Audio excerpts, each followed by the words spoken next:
In the realm of military history, strategy, and defense, there's one question that comes up time and time again. It's a question that is almost as controversial as it is hard to answer, but which comes up with almost every new conflict in the region. The question of why regular militaries of Arab states, despite often having solid funding, good equipment, and impressive numbers, tend to have abysmal performance in real-life conflicts. From the countless wars with Israel that Arab coalitions have lost, to the Iran-Iraq war or the intervention in Yemen. Why do Arab nations tend to lose wars that objectively they shouldn't be losing?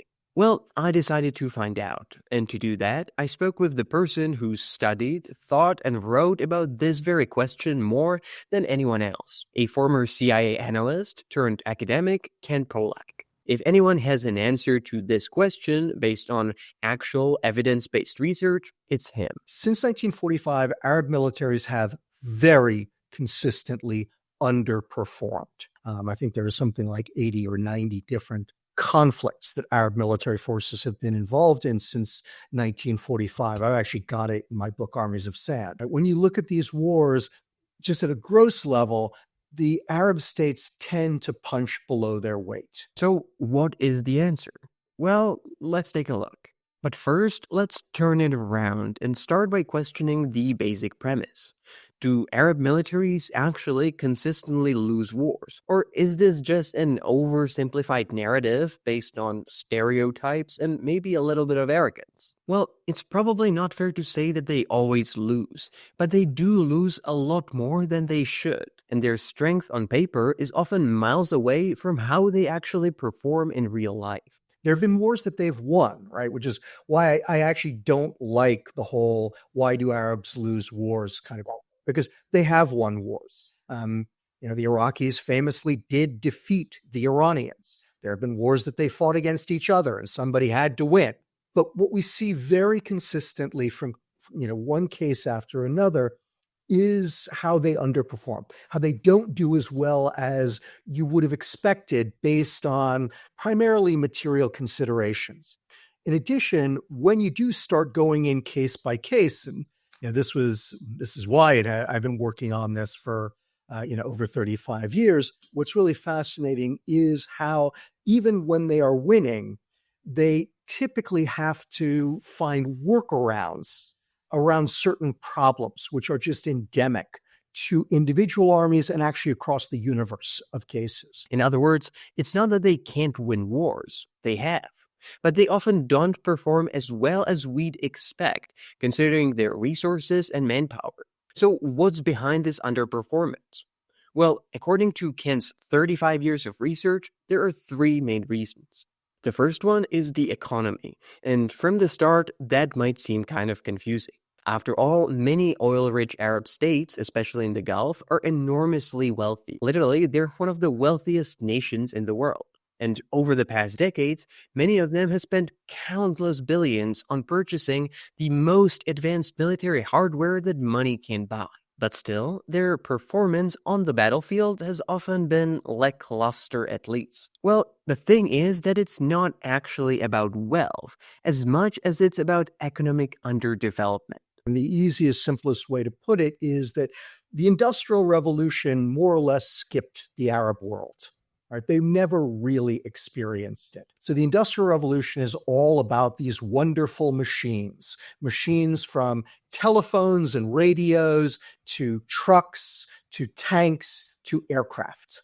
Right? And what you found was that all across the Arab world for the entirety of the second half of the 20th century, but to a certain extent on into the early 21st century, Arab societies just had much fewer numbers of these machines than more developed societies, certainly than Western societies or the more developed East Asian societies, or even, and I looked at all kinds of different countries all over the world, South American countries, a whole variety of others. So the average Arab soldier, the average Arab officer coming to the military did not have the same familiarity with how these machines worked. They didn't work with them on a regular basis when they were young. They didn't necessarily have a car. They didn't necessarily have a TV in their house. They didn't necessarily have even something as simple as like a sewing machine.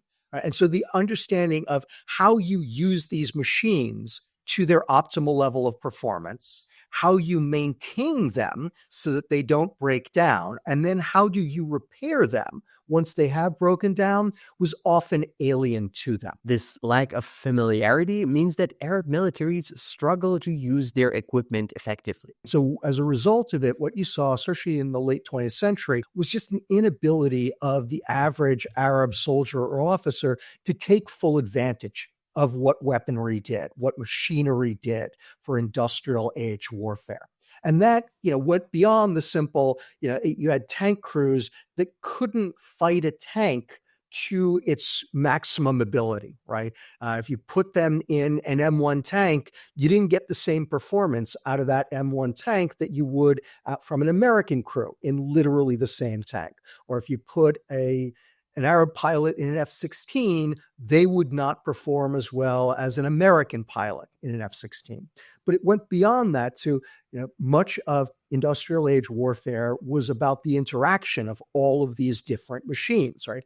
Ultimately, that's what combined arms warfare is in the industrial era. How do you get armor to work in conjunction with artillery? How do you get them ground forces to work in conjunction with air forces, with helicopters and fixed wing aircraft? Right? Understanding what the machines do and how they do it was absolutely critical to performance in warfare. And so this problem of underdevelopment, of not understanding fully how to employ these machines, and then, as I said, how to maintain them and how to repair them. And you saw this over and over and over again, still to this day, incredibly low operational readiness rates among Arab militaries, huge problems with basic repair. This was a huge set of issues for underdevelopment that had a variety of different impacts on Arab militaries. But at the same time, this disadvantage should actually be getting less important in the future. As wars and militaries are increasingly moving into the information age, the Arab militaries should be on a much more level playing field.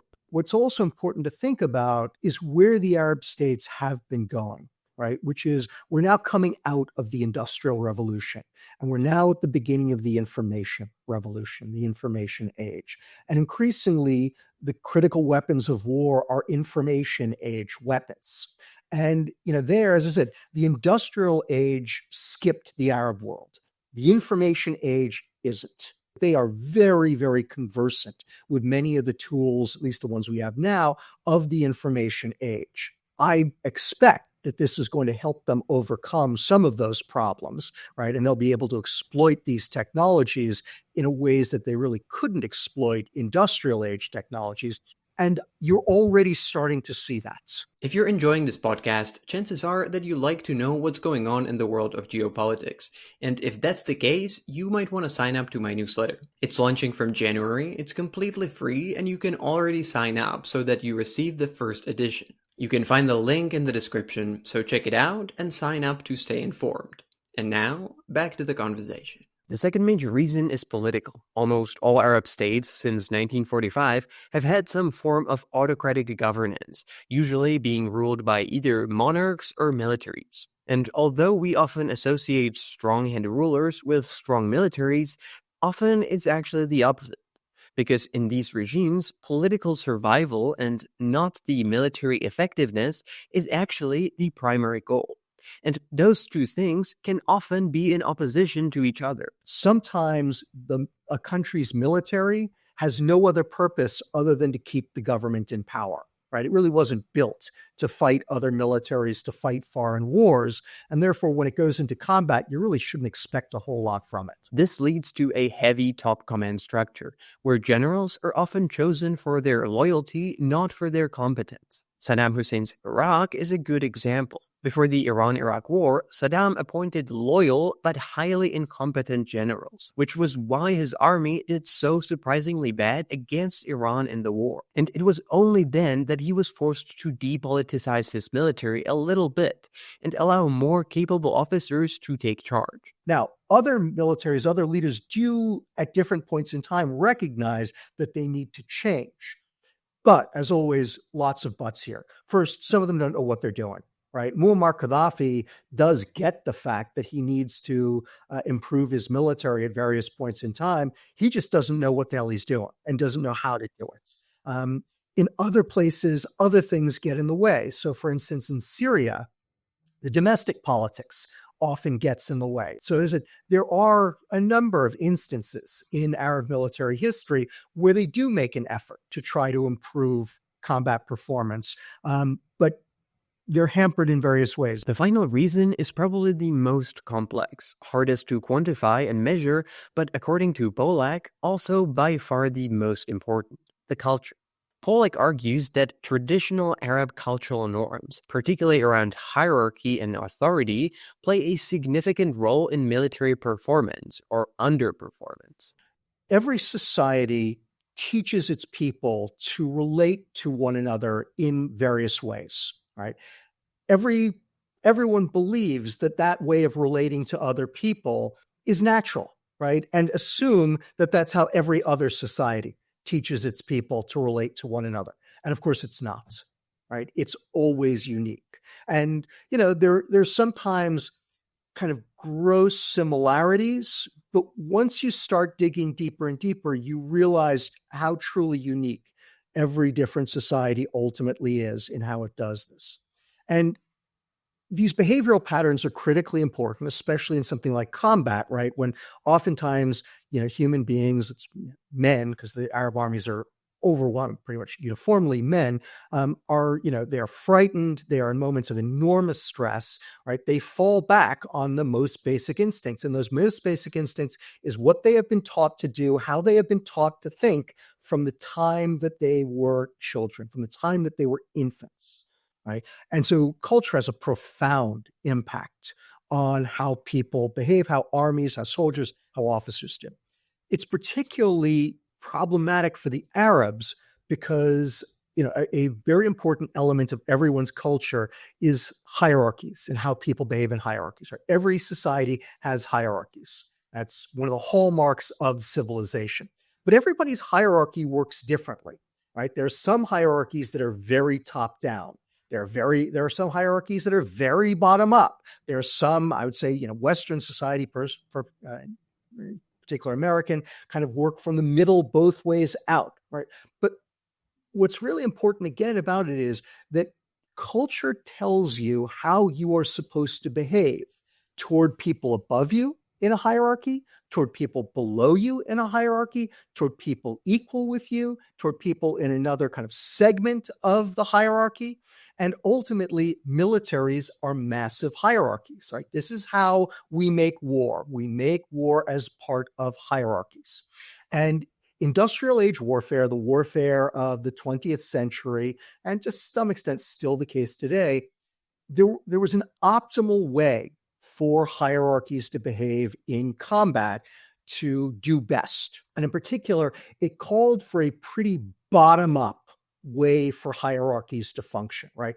The problem for the Arab militaries is that Arab culture is unbelievably top down, right? Everything about its behavioral patterns is all about top down leadership, right? Where folks at the bottom really are it's not just that they're not expected to take initiative, show creativity, work together, all this stuff. It's that they're actually discouraged from doing so in traditional Arab culture. This cultural approach clashes with modern military doctrine, which emphasizes flexibility and quick decision-making. In Western militaries, junior officers are trained to adapt and take initiative when necessary, but Arab military culture tends to discourage this. Junior officers and NCOs, who are crucial for making quick decisions in dynamic combat situations, are often reluctant to act without explicit orders from their superiors. Right? Warfare is a competitive activity. And if you were going up against, say, the Israelis, and the Israelis are an unbelievably bottom-up society, right? It's the famous joke that, if you ask two Israelis a question, you'll get 5 opinions, right? And they're just, this is how Israeli society is bottom up to a fault. But it has been part of their success all through the late 20th century, was that their society, their culture was just perfectly attuned to the demands of industrial age warfare. Whereas the Arabs, for no fault of their own, this is how their culture developed over time, right? It is an incredibly bottom down approach that just doesn't work for the demands of modern industrial age combat. An example of that is the Israeli invasion of Lebanon in 1982. When Israeli jets jammed Syrian communications, the Syrian pilots in the air were left without guidance, and instead of adapting to the situation, they flew in confused circles, making them easy targets. Once they jam them, the Syrian fighter pilots literally don't know what to do. And they literally start flying racetrack patterns or figure eights in the skies, right? And the Israeli fighters shoot them down. To say that it's target practice would actually be unfair because Israeli target practice is a lot harder than that. Right? But this is why the Israelis shoot down 86 Syrian MiGs and Sukhois for no losses of their own. This reluctance to take initiative also extends to ground operations. During the Yom Kippur War, Egyptian units initially had success crossing the Suez Canal, but then stalled. Junior officers who saw the opportunities to push the advantage hesitated because they were waiting for direct orders that never came. And the result was a missed chance to capitalize on their early gains. Unless word comes down from the absolute top, they will either do what they were told to do or they do nothing at all. And too often it's they do nothing at all because, as I said, in an Arab hierarchy, a traditional Arab hierarchy, taking action, showing creativity is in effect usurping authority from those above you, right? And so you do not do that. And in fact, if you do that, it's now your responsibility. And if you fail, right, if you are defeated, that brings shame on you and of course your family. Nobody wants to do that, right? So the smartest thing you can do is nothing at all, right? Very, very different from kind of an American attitude, which is, the don't just stand there, do something. Right, where in the American lexicon, doing nothing is the ultimate sin. And again, we as Americans assume that's natural. That's how everyone would do it. Not in a traditional Arab hierarchy. It is exactly the opposite. Now, to be fair, you could find counter-arguments against all the reasons mentioned here. Some of the most totalitarian regimes in history, for example, also had one of the most competent and efficient militaries. So just the fact that Arab states tend to be autocracies doesn't necessarily explain their losses. And the Arab culture is by far not the only one that puts emphasis on rigid hierarchy and respect for authorities. And many other cultures would have probably fared just as bad or even worse in many of the conflicts that Arab states have taken part in. And so the other part of this puzzle is probably that the Middle East and the Arab world have seen more state-on-state conflicts since 1945 than the other parts of the world. And because of that, we just have more examples of their underperformance. There's a significant chance that if, for example, Latin America, Africa, or other parts of Asia would have seen a similar number of interstate conflicts in the modern era, we would have seen a lot of failures there too. But they just didn't, and so we don't have the examples to point to. And as the war in Ukraine has shown, even traditional military powers like Russia can hugely underperform in conflicts that everyone expected that they should have won. So this is by far not limited to Arabs. And there are exceptions even within the Arab world. Non-state actors like Hezbollah were considered to have adapted to the new era of warfare pretty well, showing an ability to leverage decentralized command structures and modern technology pretty effectively, at least until recently. In the case of Hezbollah, though, for me, it starts with the fact that Hezbollah began life as a terrorist group, right? And that's really important. Terrorist groups start out as very different kinds of organizations than traditional militaries, right? Because of their nature, terrorist groups have to have a very, very decentralized cellular structure. This is not a traditional Arab hierarchy. It, in fact, is the exact opposite of a traditional Arab hierarchy, right? It has to be that cellular structure means it has to be very bottom up.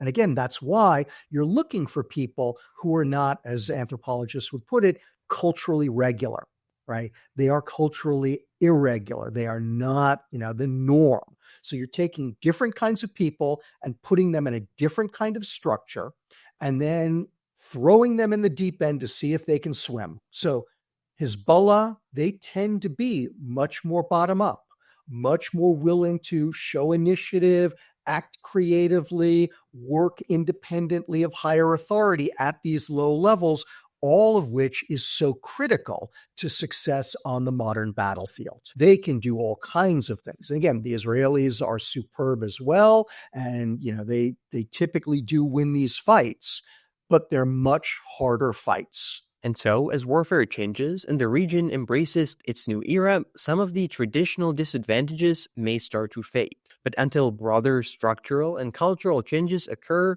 the cliche of Arabs losing wars is unlikely to disappear completely.